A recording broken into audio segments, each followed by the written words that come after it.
قشنگ یکم تمیز میکنیم در حد تمیزی.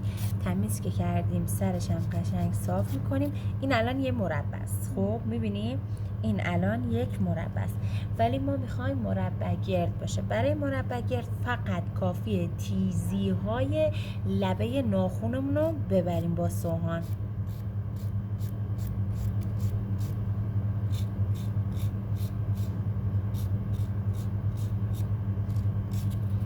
اینم از مربع گرد. برای مربع گرد فقط کافی بود که تیزی های ناخون مشتریمون رو ببریم. خب اینم از مربع گردمون.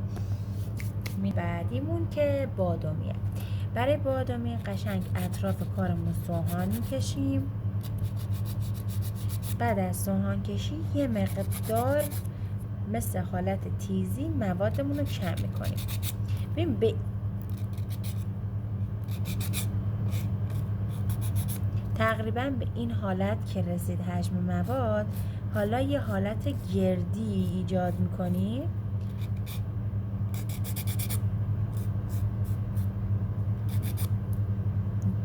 مواد کج گذاشتی، ناخون کجه.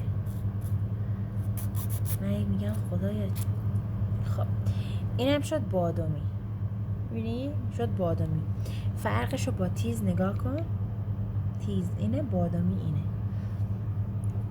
خب حالا لحظه بریم سراغ بیضی.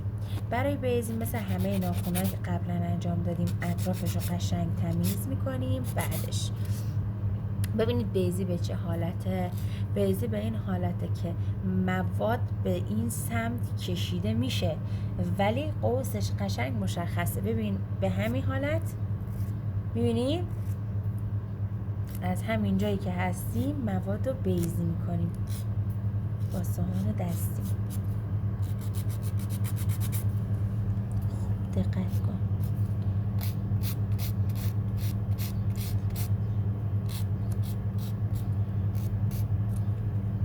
اینم از بیضی. اینم از بیضی. حالا سوهان رو بده دورگیر.